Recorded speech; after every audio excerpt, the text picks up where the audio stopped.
अहिल्या विश्वविद्यालय में वकालत की पढ़ाई कर रहे छात्रों ने विभाग की विभागाध्यक्ष के खिलाफ मोर्चा खोलते हुए डॉक्टर अर्चना राका को पद से हटाने की मांग की है। कुलपति के समक्ष पहुंचे लॉ के विद्यार्थियों ने 130 छात्रों की लिखित शिकायत कुलपति को सौंपते हुए मामले में छात्र हित में कुलपति द्वारा फैसला लिए जाने की मंशा मीडिया के सामने जाहिर की है।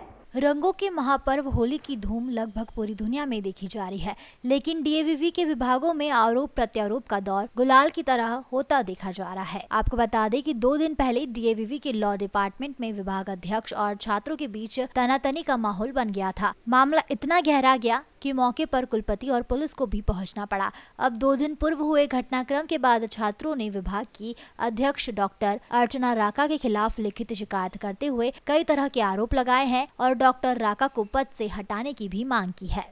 देखिए, आज से 2 दिन पहले, 1 दिन पहले स्कूल ऑफ लॉ में आंदोलन हुआ था, वो हम सबने देखा। उसमें वीसी मैडम का कहना था कि आज तक हमारे पास मैम को लेकर के कंप्लेंट नहीं आई, राका मैडम को लेकर के। हमारा उसमें ये कहना पड़ रहा था कि राका मैम हमारी कभी बात सुने ही नहीं और हमको इस तरह से डराया जाता था कि हम कभी कंप्लेंट लेकर जा नहीं पाए। लेकिन जिस दिन वीसी मैम ने हमसे कहा कि कंप्लेंट नहीं आई, तो 130 बच्चों ने आज हाथों हाथ कंप्लेंट लिखी है और हमने उन 130 बच्चों की कंप्लेंट मैम को दी है। और वीसी मैडम पर हमको पूरा विश्वास है कि वो बच्चों की बात सुनेगी और हमारे समर्थन में निर्णय लेंगे। किस तरह की कंप्लेंट है?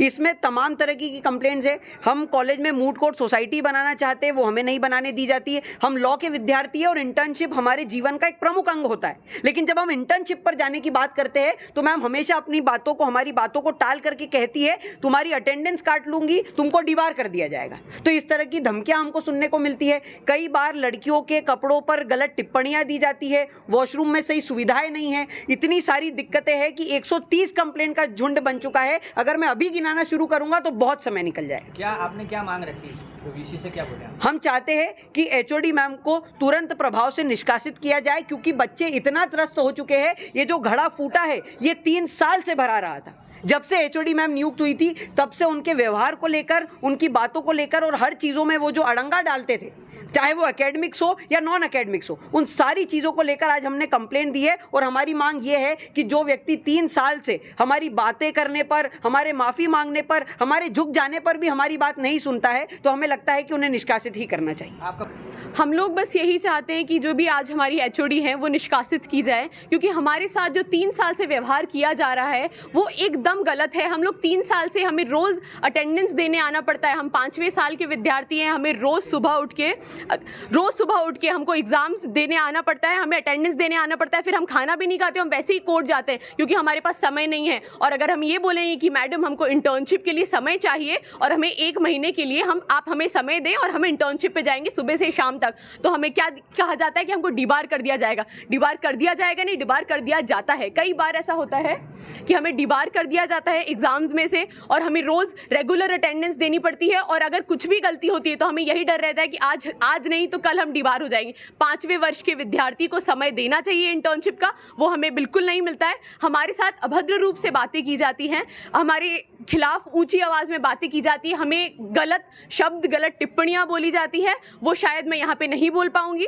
पर ऐसी कई बातें होती हैं जो हम आपके सामने यहाँ नहीं बता सकते, जो हमारे डिपार्टमेंट में हमारे साथ होती है। हमारे पास एक भी परमानेंट फैकल्टी नहीं है, एक भी। क्या ऐसा हो सकता है कि स्कूल ऑफ लॉ डीएवीवी के अंदर एक भी परमानेंट फैकल्टी नहीं हो?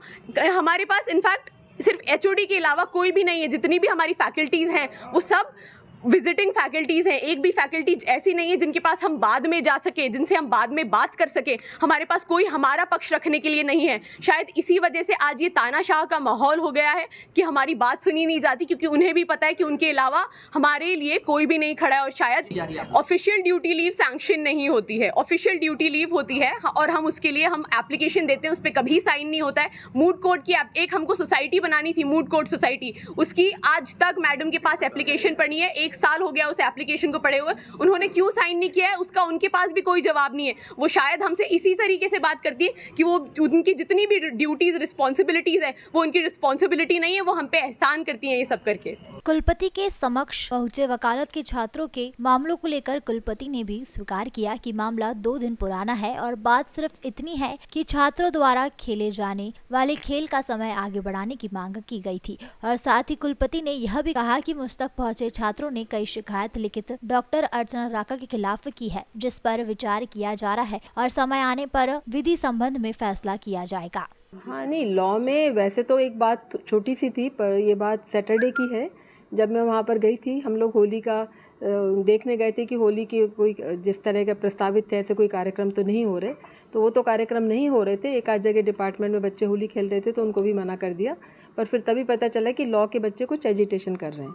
तो फिर जब हम वहाँ गए तो बच्चे धरने पर बैठे हुए थे और उन्होंने शिकायत की। उस समय तो कारण सिर्फ इतना था कि जो मैच का जो समय था 8 से 12 तय था, लेकिन बच्चे किसी कारणवश उसे बहुत आगे बढ़ाना चाह रहे थे, तो मैडम ने मना किया। तो उस बात को ही लेकर वो लोग धरने पे बैठ गए थे। पर फिर वो और भी शिकायतें उनकी थोड़ी सी वो स्ट्रिक्ट हैं, तो इसमें उनकी और शिकायतें भी आने लगी। तो बच्चों ने तब कहा था, तब हमने कहा था कि ठीक है, बच्चे जिद करने लगे कि उनको हटाया जाए। लेकिन जितनी भी शिकायतें थी, जब मैंने उन पर ध्यान दिया तो मुझे लगा कोई भी टीचर बच्चों के भविष्य को देखते हुए इस तरह की को अनुशासन में रखने के लिए ऐसा करता है। उन्होंने मुझे उस समय प्राइमा फेसी कोई गलती दिखाई नहीं दी। अब बच्चों की कंप्लेंट आई है तो उन पर हम ठीक से विचार करेंगे और ज़रूरी हुआ तो हम एक जांच समिति भी बनाएंगे।